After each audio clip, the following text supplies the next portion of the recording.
Nós gostaríamos de falar um pouco hoje sobre as intervenções divinas na viagem missionária de Paulo. O Senhor Jesus, que estava com o apóstolo, muitas vezes o ajudou e o fez caminhar por determinadas passagens que o fizeram abençoado. Atos capítulo 28 diz assim: uma vez em terra, verificamos que a ilha se chamava Malta. Os bárbaros trataram-nos com singular humanidade, porque acendendo uma fogueira, acolheram-nos todos por causa da chuva que caía e por causa do frio. Tendo Paulo ajuntado e atirado à fogueira um feixe de gravetos, uma víbora, fugindo do calor, prendeu-se-lhe a mão. Quando os bárbaros viram a víbora pendente na mão dele, disseram uns aos outros: certamente esse homem é assassino, porque, salvo do mar, a justiça não o deixa viver. Porém ele, sacudindo o réptil no fogo, não sofreu mal nenhum, mas eles esperavam que ele viesse a inchar ou a cair morto de repente. Mas depois de muito esperar, vendo que nenhum mal lhe sucedia, mudando de parecer, diziam ser ele um Deus. Paulo estava fazendo a viagem missionária, pregando por aqueles lugares distantes, e ele encontrou ali uma ilha. Muito antes da ilha, houve um acidente no barco.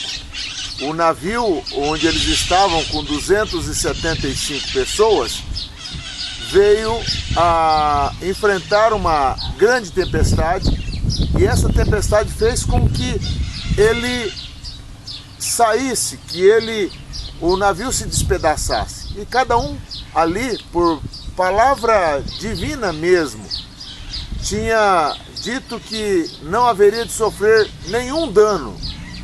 E o apóstolo Paulo, que estava no meio daquelas pessoas, dos presos e dos outros demais que estavam dentro do barco, simplesmente passaram pela tempestade e todos vieram parar na ilha chamada Malta ou Melita.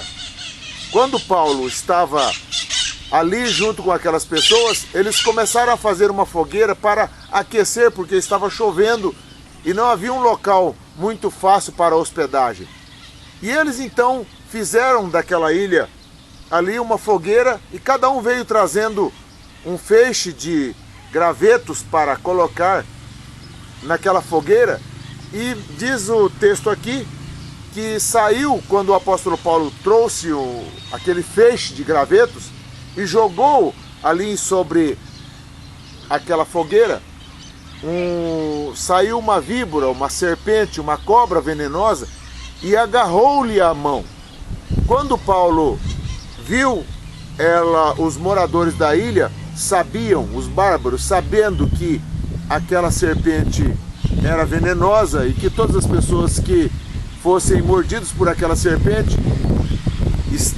estariam mortas em pouco tempo. Agora o apóstolo Paulo experimenta um grande milagre, um grande agir de Deus na sua vida. E Paulo então se alegra, porque as pessoas que estavam ali na ilha não acreditaram naquele milagre, no escape de Deus. Paulo estava fazendo o trabalho, a obra missionária, e ele falava como apóstolo, outra hora ele falava como profeta, ele falava como servo de Deus. Sempre quando Paulo falava, ele falava com uma certeza de que Deus ia fazer aquilo que o próprio Deus havia colocado no coração dele. E Paulo então ali é picado por aquela serpente, ele chacoalha a mão ali sobre a fogueira e a serpente cai no meio daquela fogueira, e as pessoas ficaram esperando que Paulo fosse inchar e fosse morrer. E isso não aconteceu, e os homens ficaram perplexos, achando que Paulo era um Deus.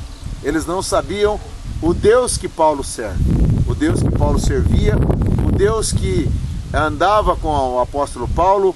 E Paulo então, naquele momento, pôde exaltar a Deus e dar testemunho diante das pessoas. Ele não fez aquilo para se aparecer. Foi um incidente, foi uma coisa que ocorreu, uma fatalidade. Mas o apóstolo Paulo, que estava fazendo o trabalho de Deus, que conhecia a palavra de Deus e as suas promessas, agora vai mostrar para aquelas pessoas o Deus que ele serve. Meu querido, nós não precisamos de fazer nenhuma demonstração de poder e nós não precisamos fazer nenhuma demonstração de autoridade, porque esse Deus que nós servimos se responsabiliza por trazer à existência os seus cuidados paternais, os cuidados de Deus. Paulo simplesmente obedeceu e o Senhor deu o livramento e o escape que ele precisa. Esta é a única alternativa que nós temos: obedecer para obter da parte de Deus os livramentos e os escapes que nós precisamos. Que o Senhor te abençoe, que seja próspero o teu caminhar, mas que você abra o seu coração para esse agir de Deus na sua vida. Tenha uma ótima tarde, dia, na paz de Cristo Jesus.